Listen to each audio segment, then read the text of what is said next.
So my name's Sean Moulton. I'm the founding director of Pillbug Interactive, and I'm lead coder, I guess. Well, I'm the only coder, and that's my role, general role. Also, like business stuff. So I'm Dave, and I'm a lead writer and co-designer with Sean on all our Pillbug games, and I also do a lot of the pixel art.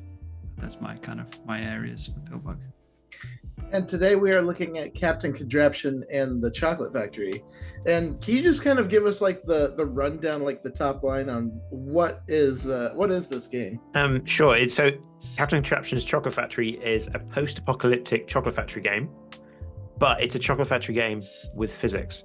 So it's like a game, something like Factorio, but crossed with something a bit like Polybridge. So everything in the game, every mechanic is driven by physics. So if you want to make a chocolate-covered almond, you smash chocolate and almond together, and that's how you create it. We kind of wanted to create like a factory game that you could play in like small bite-sized little chunks, and then that ended up going down this route of physics-based little puzzles where you solve these automation things.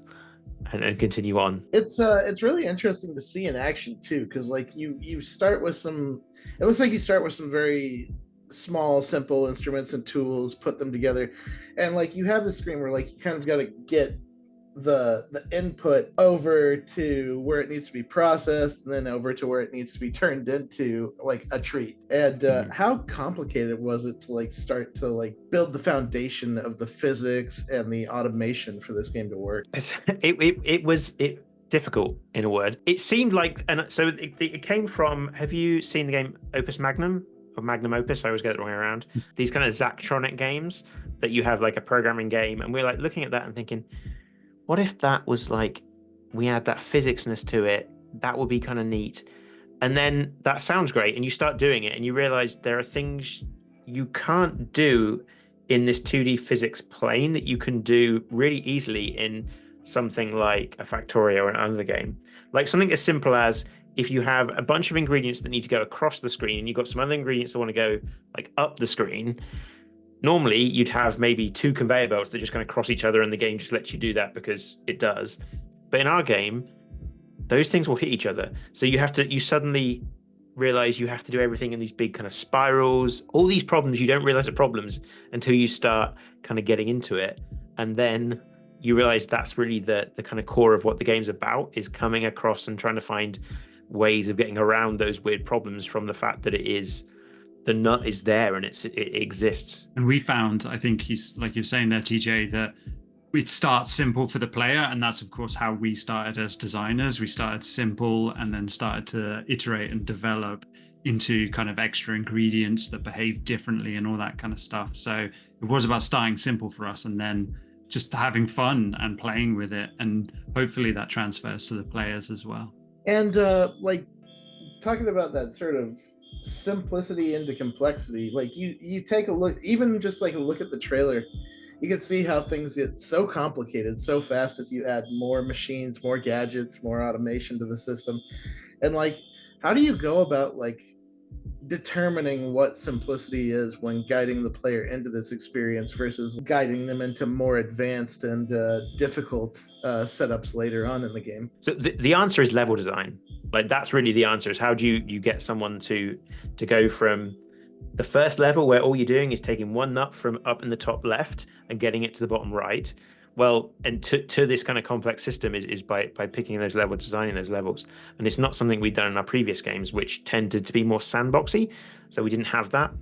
But the way we tackled it was you kind of use the physics to your advantage of, like that first level, you put the entrance at the top and the exit at the bottom, and just naturally that's where the nut wants to go. So you don't tell the player, we're not just telling them directly, hey, you need to get from here to here. The level design kind of pushes them in that direction. And then there was a lot of testing of how you then kind of slowly ramp that up for the player. And like, this seems like a game where the possibilities of level design, the possibilities of scenario design seem very endless. Like where you could put any level of challenges together, figure out where like things that need to be in place or things that need, or using a very limited resource pool of tools. Have you thought about player created levels or like stuff that after they finish the main game, being able to design their own like freeform contraptions. Yeah, absolutely. And that was a core design principle at the start of the process for us, was that we really wanted players to be able to do that. And I think we're very much about kind of creating within constraints, because obviously we're a two-person team, and we try and kind of lean into any of those constraints we feel through the process. And we're very lucky to have not a massive Discord community, but a very loyal Discord community. And some of the stuff they've created for our games, when we've given them that opportunity, has been amazing and has generated so many ideas for us and so on. So we knew we wanted that with Captain Contraptions.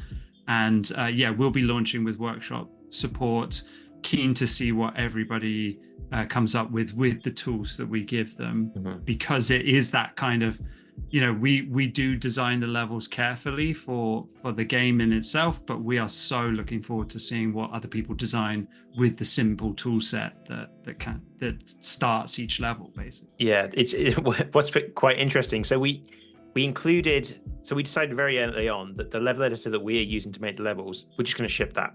That's what you get in the game. It's the same one we use.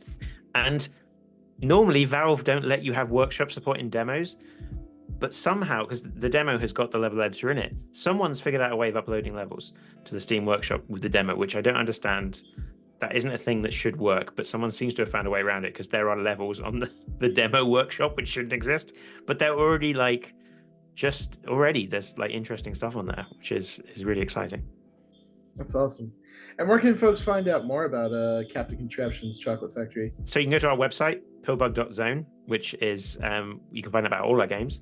You can follow us on TikTok, which is @pillbugint, and on Twitter @pillbugint. And if you download the demo from Steam, you can also join our Discord, which is a place to chat to us and give us feedback. This game is set to launch July 17th. Are there plans for other platform releases past that? I think that depends on the launch and how that goes. Being that we're a small team, we're often going like project to project. So we kind of see how it goes on Steam, and then kind of if there's interest, we can go from there, really. I was going to ask you, TJ, what's your favorite chocolate? Oh man, like dark truffle. Nice, solid choice. Just like solid choice. That hard candy shell, that melty center. That's the ideal.